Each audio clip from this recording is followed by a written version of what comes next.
welcome back to the Honourous Debate and to AEW Worlds End 2023 out of 10. Of course, the last pay-per-view for WWE or AEW in 2023, and yeah, it's an intriguing card. We've got some big matches on there. The Devil looks like it'll finally be revealed. Copeland takes on Cage, MJF versus Jay, but we start things off on a 0-hour with Willow Nightingale taking on Statlander. This was just set up on Rampage. They shook hands to show respect before looking up. These are two probably the most powerful women in AEW, and they were evenly matched in many ways. It was a solid matchup between two of the most beloved babyfaces in the division. The crowd didn't seem to know who to root for at times, but when you run bouts like this, it picked up as it went on, but there were a few close botches, but Willow was able to hit the one with a Doctor Bomb for the W, and yeah, this gets a 7 out of 10 from me. I thought this was a really strong match. I think probably the right result as well. Willow could really do a big win. I think especially with someone at the record that Stats had recently, could be a big win for her. So yeah, makes sense. And yeah, good start for Willow going into 2024. Before it's time for the 20-man battle royal to determine who will get the TNT title shot in kind of a Money in the Bank style way. Competitors included Danhausen, Brian Keith, Matt Menard, Angelo Parker, Lance Archer, Dalton Castle and many more. We saw some fun interactions, but there was nothing was unexpected. Archer and Killswitch dominated the action and scored the most eliminations. It came down to Trent and Killswitch at the end, and Christian Cage's protege was able to get the win. And of course, unsurprisingly, that all tied into what that went down later on in the night. Good to see Killswitch back. I still call him Luchasaurus. But yeah, obviously, we'll get to it later, but it all very much tied into what went down later on. So yeah, it gets 7 out of 10 for me. Kind of forward-thinking way of doing things. And yeah, I thought it was a fun battle for what we got. And yeah, obviously put right into storyline. Before it's time for our final match on the line, Hook versus Yuta for the FTW Championship. It had no countouts or DQs, which is a big change for the Pure Rules match Yuta has been having recently. Yuta tried to jump Hook as soon as he got into the ring, but the former FTW champion came in swinging. They put on a decent match and made good use of weapons without making them the only source of offense. Hook retained his title by using the Red Rum to get the win. And yeah, like I say, I think this was another really good match on the pre-show, just kind of wrapping up a really good hours worth of action, to be honest. Hook getting a win for me is the right decision. He probably needs it more. Continues his big reign. I think getting a win over someone like Yuta, could definitely give him a big confidence boost as well and give him more credibility. And yeah, like I say, a fun match as well. So it gets a 7 out of 10 from me. Before it's time for the main show, the 8-man tag team match, the All-Star one between basically losing the Continental Classics. Both teams had heels on them, but they included Briscoe and most fans cheering for them. Danielson's entrance stopped Garcia from doing his signature dance. Rush and Castagnoli started for their teams and had a great exchange of stiff strikes to set the pace. Whenever one man tagged out, so did the competitor they were facing, so we got different combinations of wrestlers in the first few minutes. Danielson's chest was still bruised from his match against Kingston, so every shot was brutal. Everyone looked good, but Garcia was the star of this match. The crowd and the announcers all seemed to come alive a bit more when he was in the ring. After an exciting sequence, Garcia picked up the win by pinning Lethal. Unsurprisingly, it was Lethal who took the fall, but I thought this worked really well. Kind of really elevated Garcia even more, and yeah, I thought a really fun match to kick things off. So yeah, this was a good start, 8 out of 10. Before it's time for Miro versus Andrade. Miro is looking to defeat his Forsaken Twice client when he steps into the ring with Elo. The Redeemer went after him before he could even get his jacket off. Whenever Miro had the chance, he would talk trash to his wife, so she would talk trash right back. The match had a slower pace and everything else we'd seen to this point, so it felt a bit lackluster. Everything they did looked good and they sold big moves well, but there was no sense of urgency unless they were literally screaming in each other's face. The second half of the match was much better than the first, but you could tell there was a disconnect, possibly due to rumours of Elo leaving. Both men survived long periods and submission holds, but Perry ended up turning on Elo, paving the way for Miro to get the win. And obviously, how will it all tie in? Was it just heat at the moment? Had it been a plan? Who knows? But I think with Andrade going away, we'll probably get the answer very soon. And yeah, it kind of just did feel like one of those matches where you could tell something was going to go down because we knew all the rumours, etc. So yeah, while it was still good, it was kind of predictable in a way, so I'm going to give it a 7 out of 10. We then got Toni Storm versus Reho for the Women's Championship. Luther accompanied the champ. Storm tried to big time Reho by patting her on the head, but all it did was anger the former Women's Champ. She tried to slam Storm but couldn't even get her off the mat. Most of the match saw Toni dominate Reho by overpowering her in every exchange. Luther was eventually ejected from ringside after getting involved too often and giving Reho a chance to make a comeback. Much like the previous bout, this one got better as it went on. Reho is a great underdog character and Storm has been brilliant as a tweener. The crowd were behind both competitors, but Storm ended up retaining with what looked like a very awkward modified DDT. Mariah May came out afterwards as well and threw flower petals all over to celebrate Storm. This was a good match. Gets a 7 out of 10 from me. I think, like I say, probably the right result here. Toni Storm obviously that character's got so much potential. It still kind of feels in their infancy. But yeah, decent match, but no more than what we were really expected from a match like this, where Storm was always going to retain 7 out of 10. We then got Swerve Strickland versus Dustin Rhodes after Keith Lee was not cleared to compete, so his partner stepped in. Rhodes won their last counter by DQ, so Swerve was looking to get his win back and continue his hot streak heading into 24. He wasted no time and dropkicked Rhodes as soon as he stepped through the ropes. Nana pulled a Cinderbreak and Swerve stomped Rhodes' leg through it. Several officials helped Rhodes to his feet and looked like they would help him out of the arena, but he decided to compete anyway. This ended up being anticlimactic filler that lasted too long, really. The outcome was predictable, and the way everything set up led to a mediocre outing, especially compared to what these guys can do together. The last couple of minutes regained some of it with the trash talking, but it didn't make difference. Swerve was always going to win, and it just kind of felt like a long version, and I was just disappointed because we didn't get to see that Keith Lee match.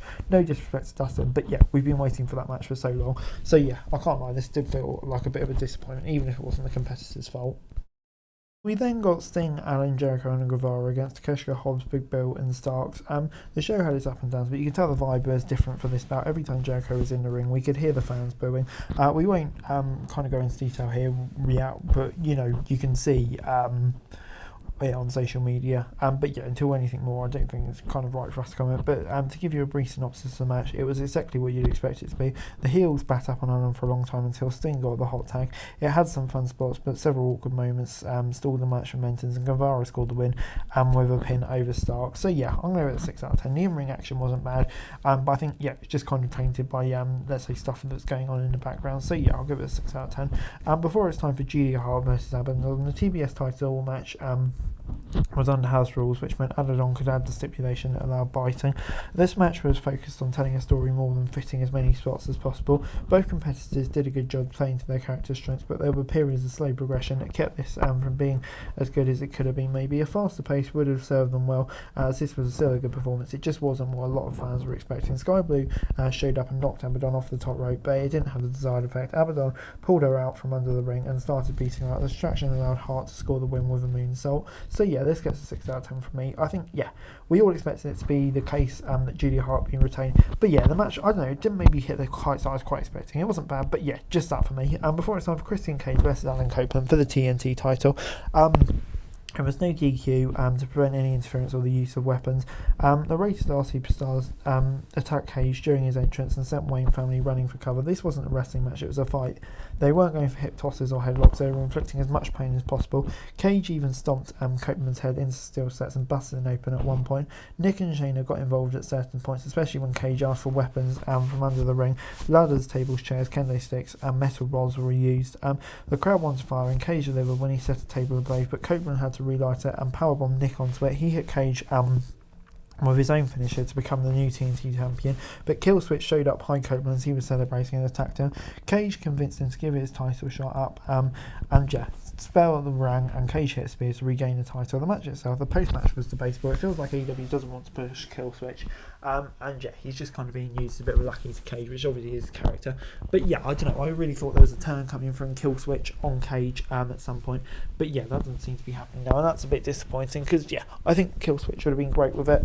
Where it will go in the long term, I'm not so sure, but I thought the match was really good. It does lead future into the story, which I kind of want to say, so I'm not totally against it, but just maybe bits I wasn't 100% sold on. Overall, it was pretty solid. I'll give it an 8 out of 10. Next up, we got the final of the Continental Classic, which has been one of the best things I would say to happen to AEW TV in a long time, and it came to a close with Kingston and Mox meeting.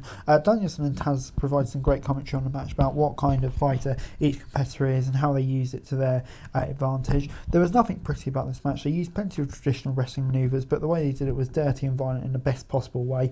Both of those men bring legitimacy to the ring, so whenever they face each other it feels special. And after a brutal exchange of stiff strikes, the Mad King defeated Mox with a spinning back fist to get the win and become the first modern Triple Crown champion. He celebrated with all 3 bouts as the crowd gave him a standing ovation. Kingston accomplished all of his goals in 2023 and it's an incredible ride. Mox embraced his friend before leaving him to celebrate, and this was a brilliant way to end a brilliant tournament. An excellent hard-hitting match, and Kingston getting what he deserves for so long.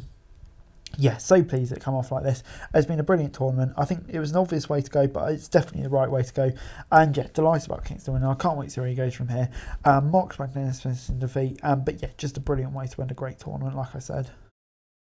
World title was on the line in the main event between MJF and Samoa Joe. Not only is MJF legitimately hurt, but AEW put him through the ring in this storyline, so he's coming into this match at a huge disadvantage. There's several videos played before with residents talking positively about MJF before he rode his way to the ring in the flashiest robe ever worn. A few minutes later, he was shocked by Adam Cole coming out. Max tried to stay confident, but Joe immediately began targeting his injured shoulder. The majority of this match was compromised of long sequences when Joe was in control, followed by short comebacks by the champ.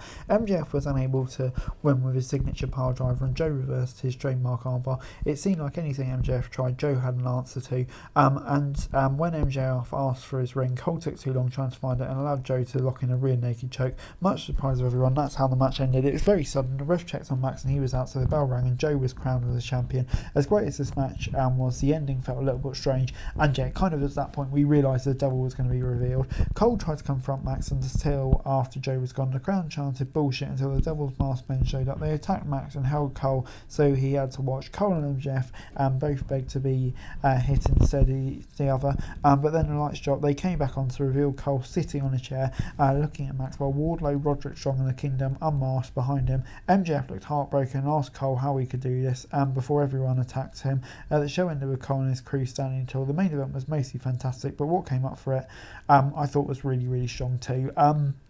It gets an 8 out of 10 from me. Like I said, a really solid match. I was surprised to see MJF's reign come to an end, but I think, yeah, if he's banged up, Joe, I think for a world champion, maybe to pass it on to Swerve, something like that, could be a really strong contender. And yeah, the whole stuff with the devil as well, I thought, about as good as it can be, really. Adam Cole doing it, it's the obvious answer is probably the best answer in this case, and yeah, I'm really intrigued to see where they go with it. But yeah, this was really strong and gets an 8 out of 10 from me. Overall, AEW Worlds End gets a 7 out of 10 from me. A really, really strong Worlds End, I would say. I'd say the first half, I don't know, was solid, but maybe unspectacular. But the second half, last 3 matches especially, really picked the show up and led it to be a really great pay-per-view. Yeah, pretty much loved everything that came towards the end of the show. That was really, really great. And Jack gets a 7 out of 10 from me. But anyway, guys, that's it for you. Thanks so much for watching. Like, share, subscribe. And as also for daily wrestling news and subscribe to the channel, it's going to be greatly appreciated. Thanks very much for watching. Peace out.